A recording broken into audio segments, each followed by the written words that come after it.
এ যেন কল্পনারও বাইরের এক ঘটনা। হঠাৎই কোনো এক অশুভ শক্তি যেন গ্রাস করে ফেলছে হাস্যোজ্জ্বল এই শহরটিকে। কেমন অদ্ভুত এক স্রোত যেন ছারখার করছে সবকিছু। দুঃস্বপ্ন যেন ঘিরে ধরেছে গোটা জমিনকে।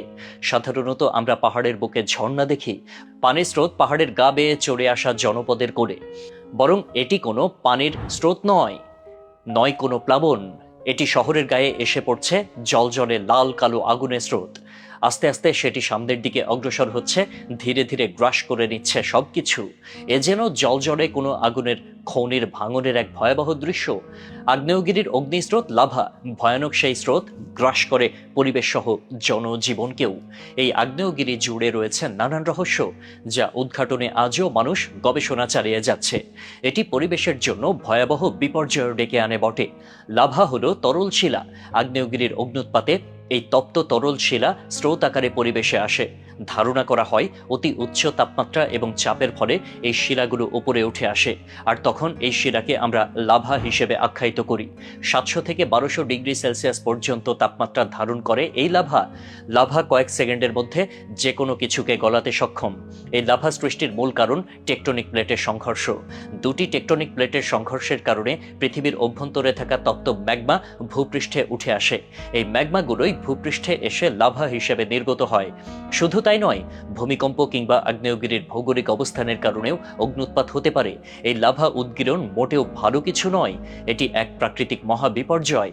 এই অগ্নুৎপাত শুধু জনজীবনেরই ক্ষতি করে না, পরিবেশ থেকে শুরু করে প্রাকৃতিক সম্পদের উপর ডেকে আনে এক মহা দুর্যোগ।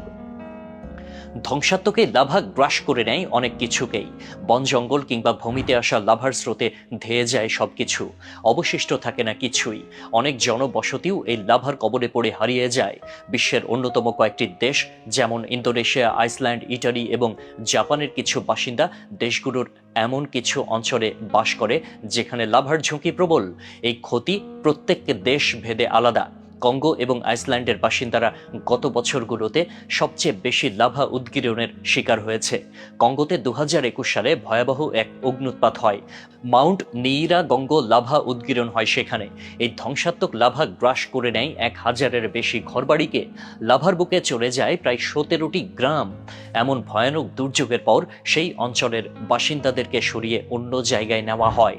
ইটালির পম্পেই নগরী ধ্বংস হয়েছিল অগ্নুৎপাতের ফলেই। সেই ভয়াবহ ঘটনা লেখা আছে ইতিহাসের পাতায়।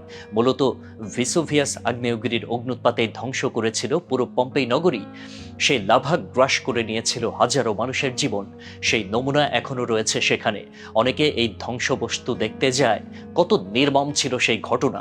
বাংলাদেশ কিংবা আশেপাশের দেশগুলোতে তেমন কোনো সক্রিয় আগ্নেয়গিরি নেই, তাই এই লাভা উদ্গীরণ কিংবা আগুনের স্রোত ধেয়ে আসার সম্ভাবনাও নেই বললেই চলে। সেটাও আমাদের সৌভাগ্যই বটে, কেননা এটি এমন এক দুর্যোগ যা প্রযুক্তির দ্বারাও প্রতিরোধ করা সম্ভব নয়।